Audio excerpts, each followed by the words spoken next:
We are at Surf Bowl in Oceanside for the title matches of today's JBT event.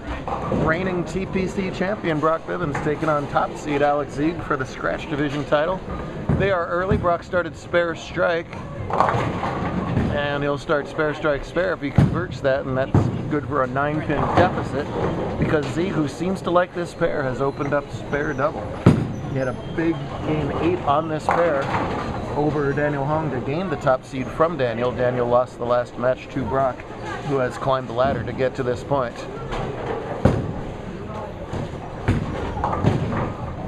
Oh, and that is something you rarely see out of Brock. He is an exceptionally good spare shooter. That's why he won TPC. And as soon as I turn on the old camera doom, bad things happen. Big early lead. I am perfectly happy with my camera, Zieg. Handicap division will see a brand new champ as two polars in their first ever title match. That is Jai Contaria, and he is taking on Eddie Torres for the handicap title. Jai's got to win this match by 39 to tie and 40 to win, and it's Jai who's climbed the step ladder to this point, beating Brent Peruginen in round 1 and Jimmy Pfaff in round 2. For taking on Torres, who has led most of the day. Very difficult Beijing lane pattern. Nobody averaged 200 today, and it took a score of -1, whatever Ricky was, 111 or something like that, to make the cut. So under a 180 average for the Scratch division to make the cut today. As Alex string ends at 2. He shot 235 that game 8, which turned into a position round game, which is unusual in itself. Are you trying to hint at something at me, Peruginen? No. Are you flashing that plaque in our general direction for any reason whatsoever? Brent making the top 4. With our snazzy new plaques, by the way. Nobody owns the plaque, so that's right. Mine now. It is all yours, bud. Every spare is missable and choppable on this. It does cover the 2 there. Top seed at +24. That misses most first cuts. Today that's good enough to lead. And Jai gets that 10-pin to tilt over. They're close. Eddie's been bowling all season with us. It's his best result. First top 4 for him. I went over to him during practice and said, "All right, man, you ready for this?" He looked at me and said, "No." At least he's honest. Only a 106 entering average, qualified first at +42. Held on to the lead at +46. Jimmy was right behind at 32. Jai, the last bowler in the top 4 at -8 by 1 pin over Jerry Wang. Doesn't get the other side of the head pin. He gives me an "oh, come on." That's his 3rd open in 4 frames. But Jai's been struggling as well, so not much going on. This is a Brock Bivens dream condition. He doesn't have a lot of rotation on it anyway, but when he can even take hand out of it for him and just literally throw brockets to the pocket, he is very tough to beat and in a weird way sort of reverse intimidating. You get some of those splat strikes that other bowlers just look at it like, "oh, come on, man." But hey, he's knocking the pins down, and that is the only requirement. The semis pattern, yeah, I said it. The semifinals pattern at TPC last year was absolutely brutal, and he just kind of mowed the field doing basically this, and that's exactly what I'm talking about. One of those brockets where the pins just go splat, and it can infuriate your opponent, and it's almost like a double whammy. That's 3 in a row for him. He's at a 2-0 pace, and Alex finds himself bowling a pretty decent game, but only tied in this match. He can take a 9-pin lead if he can strike here. Meanwhile, that's Concaria missing the head pin left. Both bowlers struggling over there, as they should. I mean, if you're a lower average bowler on this pattern, you're kind of struggle. Alex has a pretty good look on this pair where he's got just a little misroom on either side, but nobody has a ton of misroom today. Just leave your makeables, stay clean. If you missed a makeable, you go in the tiers of missed spares. We don't want to show that anymore on camera today. Jai at the spare over there, a little 1-3, and he does climb the hill to make that spare for his 2nd mark in a row.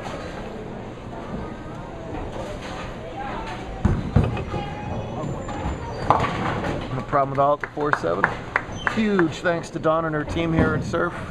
They weren't quite COVID ready back in January. We were able to fit us in today, part of a San Diego doubleheader. Her and her staff always do an outstanding job at this venerable center, just about 100 yards from the beach.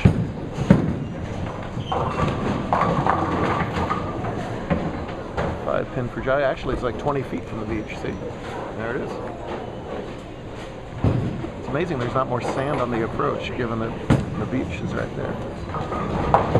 Oh man, see him stand up on that ball. Beijing has a short pattern, but a pretty heavy volume up front. This is the 11th game of the day. We've had urethane all over the place. We got handicap bowlers spraying it all over the place. So it's only a pattern quotes at this point, really. Oh, Jai can't get that ball to climb the hill. Both of them really struggling. I'm sure Jai's tired. This is his 11th game of competition, and Brent wants a drink. Man, tough crowd. Jeez. Makeable spare for Zeke, but instead it's only 6-1. So quite a few pins to count go out the window there, and a golden opportunity for Bivens. Eddie's feeling those first career title match nerves over there, I guarantee you. He's only been bowling for a couple months, so it's a great job. 2 years rather. So still not a long time, but a great job making the title match. Oh. Unable to convert another spare. Brock on 3 in a row with a big chance, and very lucky to only leave 1 pin. Marmolejo hit there about an hour ago and only got 2 pins. So he went 6-9, and then it was one of the coolest, most awful things I've ever seen. He went through the 6-9 and hit the head pin on the spare attempt and got 2 more. I defy you to go get a lane, try for a year to do that again. This is not exposed, this is just detailing the events of the day. Would you like to have a rebuttal of any type here? No, you're good? All right. Eddie at the spare, there he gets that spare finally. That is his 2nd mark of the game, but he's right in this game too. Remember, it's Jai that's got to win here by a considerable amount of pins, 40. Another Brocket to the pocket for the 6-time champ, the Brooklyn pocket in this particular case. And Alex is going to take a re-rack and think about it. Brock is so uptight that he started the day with a fro. And now he's got cornrows that to me look so tight they've just got to be painful. I mean, that is spectacular.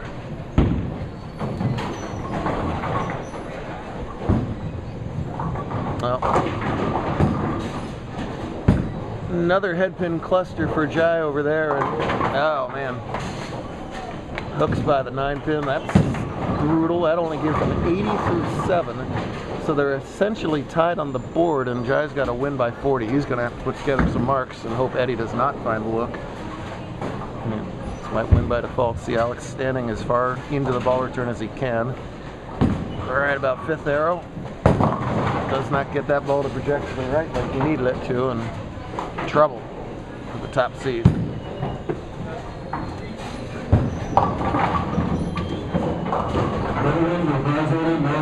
Everything Jai had been doing right the last couple games, so the wheels are kind of falling off for him right now. But you never know. When you're playing a low average bowler, things can change rapidly. Alex, an excellent spare shooter. He's going to take all the hook out of this. Oh, but just off the 310, it's a that. And for Jai, it's a that. And Alex, well, you still got room for 200 even, and that would force Brock to stay clean, and staying clean is absolutely no gimme. Toro's way out there, gets a good count on his spare. He's fortunate to find himself in this position in the match. Ah. Good shot from Alex, just a half 10 there. Toro rolls on to Parkway, El Cajon tomorrow. Then a weird section of travel. Following weeks, folks, are Seattle, Pueblo, Colorado, Vegas, Mesa, and Lubbock. I don't know who did that schedule, but we're going to have a chat with him. It's pretty brutal. He's got the spare, still has room for 190, so Brock's got room for an open of his own in the last 2 frames here. Spare would wrap it up. Well, Eddie does miss that spare over there, and they are tied 87 apiece in the 8th frame, so it's low scoring, but that's great news for Torres. He's the one getting way more pins. Both those guys 15, by the way, so in uncharted waters. Jai's high finish in any tournament is a second at Chat. I guess that'll be fun. And Eddie's high finish is about to be first in JBT. And this is the spare. I know he wants to be bowling a higher game, but clearly he doesn't realize that those 40 pins he's getting are more than enough right now. You don't got to score high, you just got to outscore your opponent. And that's what Brock did, by the way, with another one of those splatters. It's been effective, and it's going to get him title number 7. And he gets to light it to carry 2. So 7 career titles for Bivens. He had a win just about a month ago out in New Mexico. He's doing a lot of traveling this year. And the harder they are, the tougher he is to beat. He mows down the step ladder here.